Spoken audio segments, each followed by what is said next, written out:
Hello everyone and welcome back to Witchfix.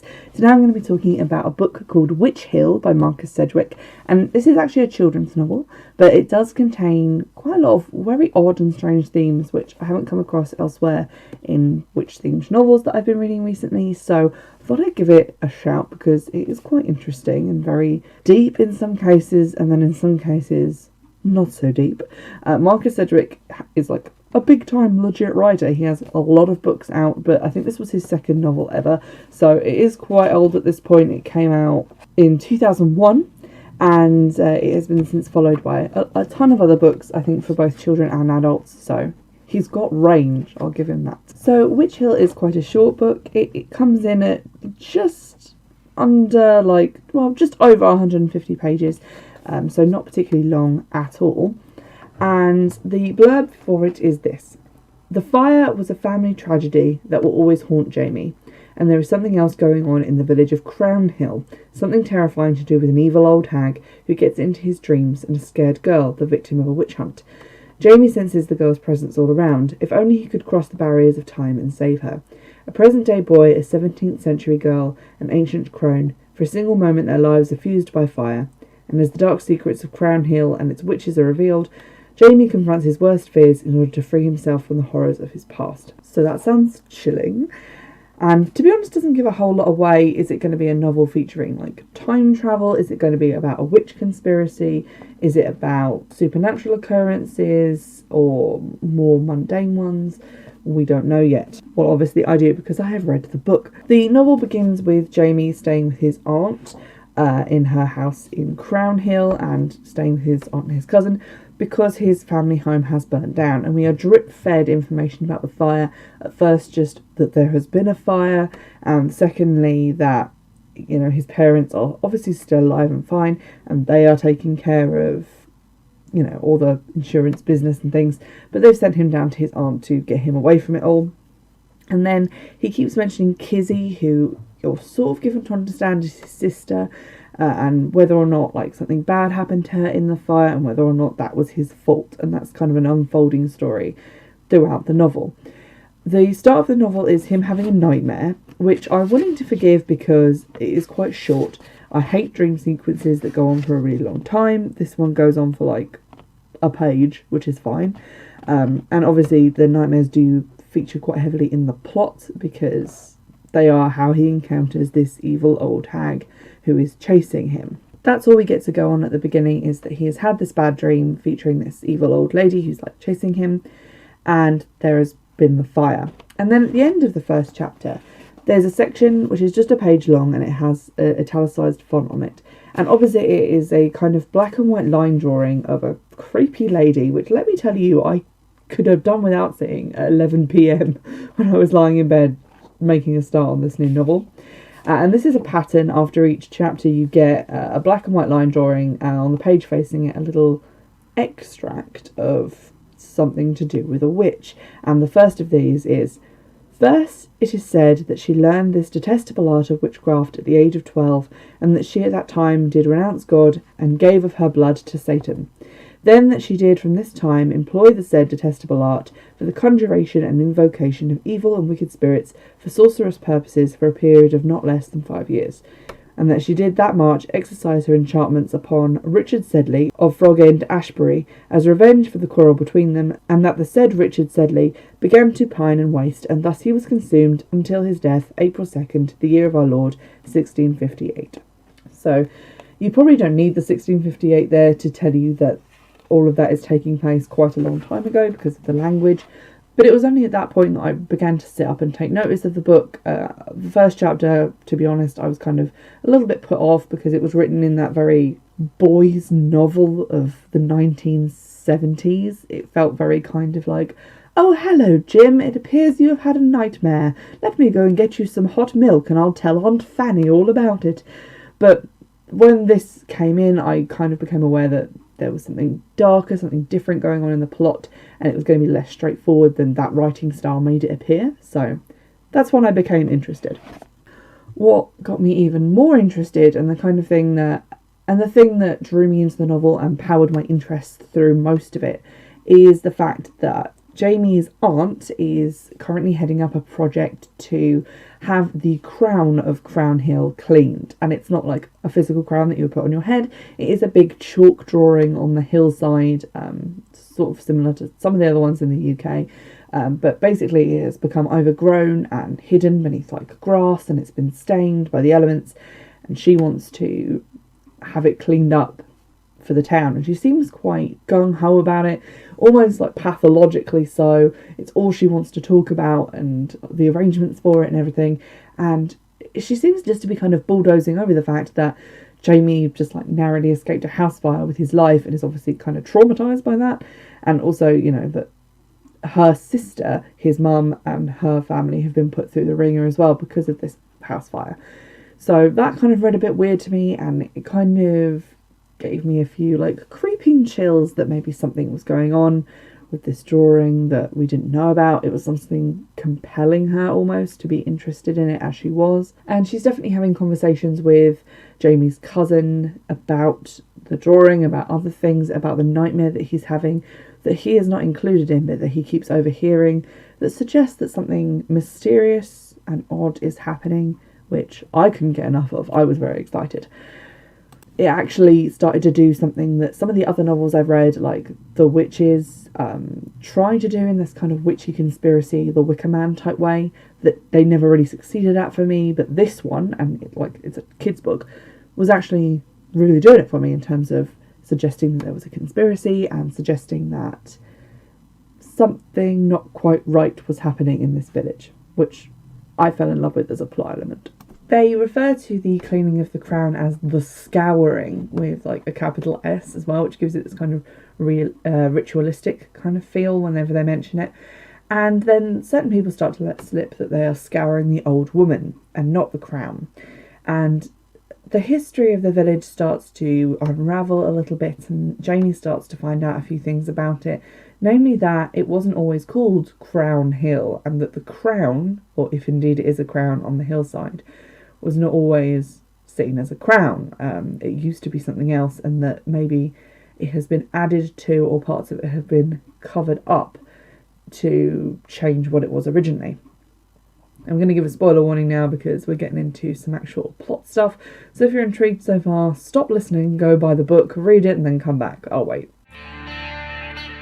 Okay, so what actually happens is that the crown was once a chalk drawing of like a naked old lady kind of hunched up like a golem. And after a full day of hard work of uncovering what they think is a crown, the aunt, Jamie, and his cousin come down off the hill. The rest of the work team having given up long ago because it's taking a long time and it's a lot of effort. But she's kept them working at it because she's obsessed. They come down the hill, they find a lot of the villagers gathered looking up at the hill, and they all turn as they come up, and they're like, that's her, she's the one who's done this. And it turns out what they've uncovered is this naked woman on the hill, and it's quite shocking, and you start to wonder sort of what is this town's history that this has been covered up, and that the name has been changed from what was originally Cron Hill to Crown Hill. Now, as soon as they said that the village had once been called Cron Hill instead of Crown Hill, I instantly thought crone, because obviously, especially in like Wicca and paganism, you get used to referring to like older women, figures of older women as crones, because that's the portion of the triple goddess that they represent, Maiden, Mother, Crone. This was actually like a reveal at the end of the book that it had originally been called Crone Hill because of the chalk woman. So that was kind of a little bit spoiled for me because I saw it coming, but I'm not mad about it because it was a kid's book. They kind of had to spell that out. It soon gets revealed through the plot that the aunt and the cousin and her boss at the pub and a few other people in the village they kind of say that they're members of like a club or society that the rest of the village isn't, and they are interested in the history of the chalk markings, which instantly made me think like maybe they're in a coven, maybe like a secret culty society, but nothing ever comes of that, and that was really disappointing. I was hoping that it would get elaborated on at some point, but it wasn't. Similarly, some marks turn up on the gatepost of the aunt's house shortly after the chalk woman is uncovered, which are like witch marks, which are apparently meant to stop witches being able to pass through the gate. And also a bunch of like neighbourhood kids break into the garden, They find her footprints in the mud and they stick thorns into them because it's like a superstition that if you do that, then the witch will have to return to that spot to remove the thorns in order to be like free again, which is all very interesting, but it doesn't really ever get linked into anything to do with the aunt, about obviously them thinking that she is actually a witch. That doesn't really get expanded on at all.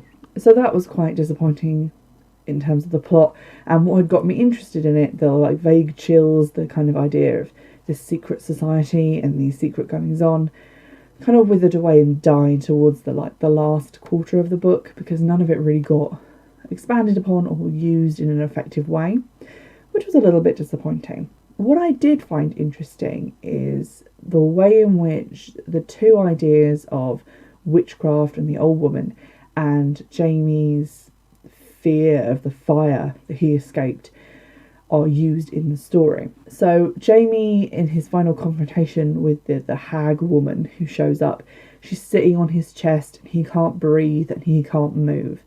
And if you've ever looked into or heard anything about sleep paralysis, that might sound familiar to you, because apparently it's quite a common thing that people experience in sleep paralysis, is seeing something or someone sitting on their chest looking at them, or standing at the end of the bed looking at them. Sleep paralysis is basically when, and I don't really understand a huge amount about this, but basically when you're asleep, the movement part of your brain is disengaged, so that when you have a dream about running, you don't actually get off the bed and run around the room. But sometimes when you wake up, if you experience sleep paralysis, it's because that part of your brain hasn't really come back online. So you are awake, but your body still can't move. And you might see things that are still kind of dreamlike at that point, because you're kind of trapped between being awake and being asleep. I apologise if none of that is correct, but that's what I understood about it from pop culture and a brief Google search. Anywho, the hag sitting on your chest is something that people have reported as something they experienced during sleep paralysis. And I liked the way that was used in the story about the witch, because obviously he's had this really traumatic event. He's been asleep and woken up in a fire, and now he's having trouble sleeping and he's having nightmares. And I liked the way that he latched on to the mythology of the area he'd been sent to, of this old woman on the hill, to explain what he was going through. And it was really clever the way the writer had done that. It was a really interesting way of having the character become interested in this myth. So that I really applaud, and it was not something that I had previously seen. Linking the two ideas together like that was very clever. Unfortunately, that leads to the end of the book being more about Jamie confronting his personal demons about the fire that he was in, and basically in his panic he didn't realise that his little sister was asleep in her room next to his. He assumed she was in the parents' room, so he jumped out of the window and his parents couldn't get to his little sister because of the fire, and he felt like he should have stuck around to save her. It was all fine because the firemen got her out and she was okay, but he's been feeling guilty about it, and that's maybe where all the nightmares come in. And so that's really the end of the book, is him confronting that. And I think in the process of that, we definitely lost any chance for an explanation about the old woman. It's never even really revealed if there was a real old woman or an old lady witch.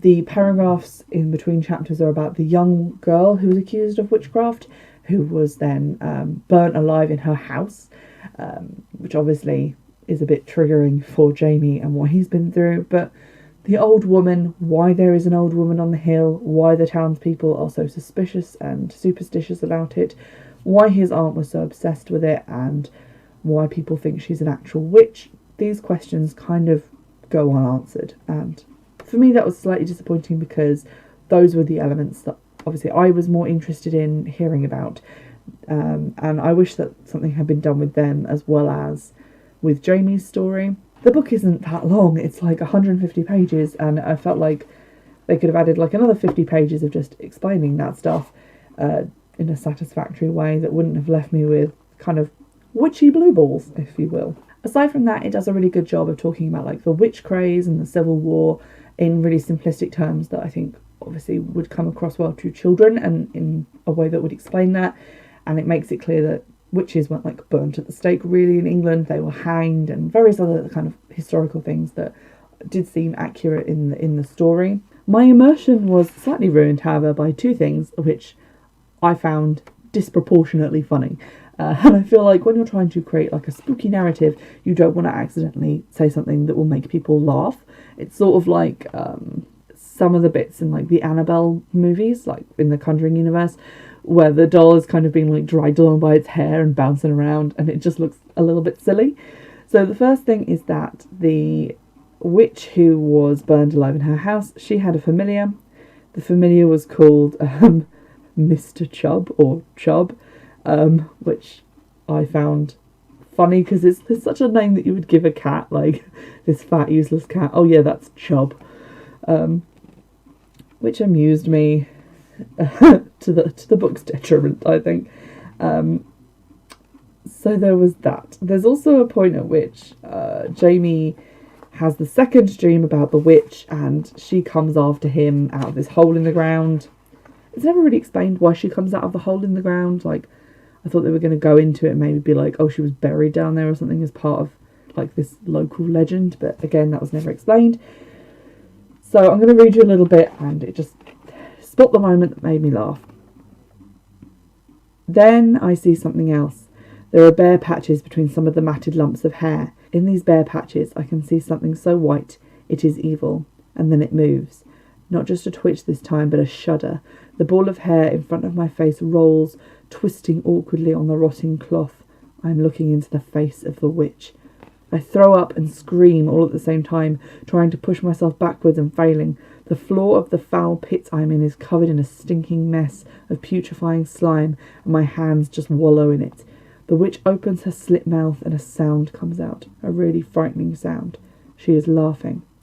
She gets up from the stinking mattress bed where she has been lying, and with a grunt and a fart, she stands up on uneven legs. I couldn't even get through that. Like, it's also creepy, and this like creature coming like the girl from The Ring, all like sticky and covered in slime, and it's all gross and disgusting. And then it's just like she gets up off the bed and farts like an old lady. Like, sometimes my mum farts when she picks up a heavy object, and that has never frightened me or given me the willies in this sense anyway.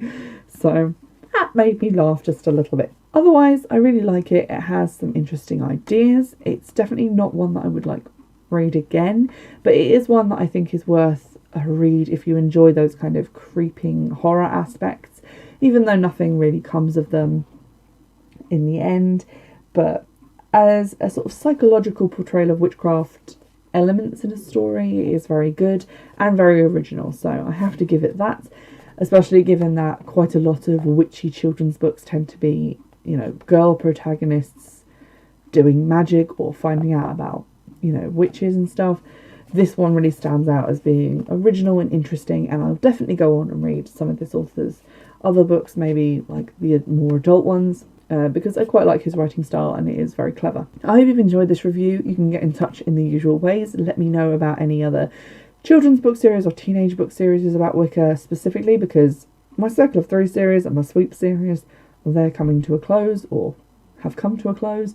So I'm definitely looking for a new series to while away some evenings with, laughing at the romantic trials and tribulations of 15-year-olds, because that's my jam, and I can't get enough of it on public transport since everyone started wearing headphones. So get in touch on Twitter, get in touch via email if you want to, and in the meantime, I'll see you in the next episode. Bye!